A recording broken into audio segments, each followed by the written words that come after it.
Pemerintah meluncurkan program yang diberi nama Stimulus 8+4+5. Salah satunya program pemberian upah bagi peserta magang lulusan perguruan tinggi. Adakah jaminan stimulus ini tidak akan hangus?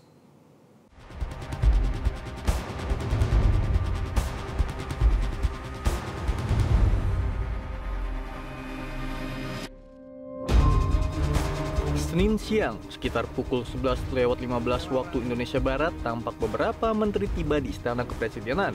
Di antaranya Menteri Kelautan dan Perikanan Sakti Wahyu Trenggono, Menteri Keuangan Purbaya Yudi Sadewa, Menteri Ketenagakerjaan Yasir Ly, Menteri Koperasi Ferry Juliantono, Menko Bidang Pangan Zulkifli Hasan, dan Menteri Koordinator Bidang Perekonomian Erlangga Hartarto. Menko Purbawa mengungkap bahwa salah satu agenda rapat adalah membicarakan stimulus ekonomi. Hal itu terlihat dari berkas putih bertuliskan ratas paket stimulus kebijakan ekonomi yang ia bawa. Usai rapat, pemerintah resmi merilis program paket ekonomi 2025. Total anggaran paket ekonomi yang terdiri dari 8 program itu senilai 16,23 triliun rupiah. Program diberi nama Stimulus 8+4+5. Dan rapat dengan Pak Presiden tadi membahas terkait dengan kebijakan yang akan diambil, yang kita beri nama program paket ekonomi di tahun 2025 ini, yang terdiri dari 8 program akselerasi di 2025, 4 program yang dilanjutkan di 2026, dan 5 program yang terkait dengan andalan pemerintah untuk penyerapan tenaga kerja. 8 program akselerasi tahun 2025 adalah program magang bagi lulusan perguruan tinggi, maksimal fresh graduate 1 tahun, perluasan pajak penghasilan atau PPh pasal 21 ditanggung pemerintah untuk pekerja di sektor pariwisata, bantuan pangan berupa beras 10 kg selama 2 bulan yakni Oktober hingga November 2025. Berikutnya, program padat karya tunai atau cash forward melalui Kementerian Perhubungan dan Kementerian Pekerjaan Umum. Penyaluran kredit usaha rakyat atau KUR, penyaluran kredit tanaman rakyat atau KTR, percepatan aturan deregulasi yang termuat dalam Peraturan Pemerintah 28 tahun 2025, dan penyediaan platform pemasaran dan gigs UMKM khusus pilot project di DKI Jakarta. Sedangkan 4 program lanjutan tahun 2026 adalah perpanjangan jangka waktu pemanfaatan PPh final 0,5% bagi wajib pajak UMKM, perpanjangan PPh pasal 21 DTP untuk pekerja di sektor pariwisata, perpanjangan PPh pasal 21 DTP untuk pekerja industri padat karya, dan diskon iuran jaminan kecelakaan kerja atau JKK dan jaminan kematian JKM untuk bukan penerima upah BPU seperti ojek online, petani, pedagang, dan nelayan. Berikutnya 5 program penyerapan tenaga kerja berupa operasional koperasi desa, Kelurahan Merah Putih, KDKMP, replanting atau penanaman kembali di perkebunan rakyat, Kampung Nelayan Merah Putih, revitalisasi tambak pantura, dan modernisasi kapal nelayan. Mengenai program pemberian upah bagi peserta magang lulusan perguruan tinggi, menurut Menteri Koordinator Bidang Perekonomian Erlangga Hartarto, ditujukan untuk memfasilitasi fresh graduate maksimal 1 tahun, baik lulusan S1, D3, dan lainnya. Program akselerasi pembangunan tersebut, yang pertama adalah magang lulusan daripada perguruan tinggi dengan kriteria maksimum fresh graduate 1 tahun.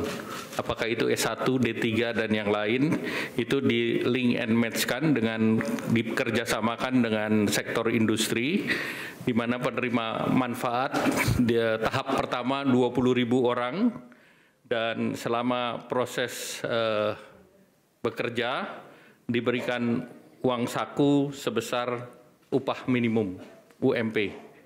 Dan ini untuk 6 bulan. Dan anggarannya sudah disediakan sebesar 198 miliar. Direktur Ekonomi Digital di Center of Economic and Law Studies Selios, Nailul Huda, mengingatkan dalam program magang 6 bulan itu harus dipikirkan skema pasca 6 bulan, apakah ada jaminan lanjut dipekerjakan atau dilepas. Sebab jika dilepas maka itu menunda munculnya pengangguran saja. Di sisi lain, perusahaan cenderung merekrut tenaga kerja murah yang bahkan gajinya dibayar pemerintah. Ya, yang pertama kalau kita lihat memang program magang yang dilakukan selama ini memang dilakukan oleh perusahaan itu banyak yang berupa dia hanya mengejar upah murah sebenarnya. Dan saya lihat sebenarnya pemerintah harusnya menyelesaikan masalah tersebut terlebih dahulu, gitu kan.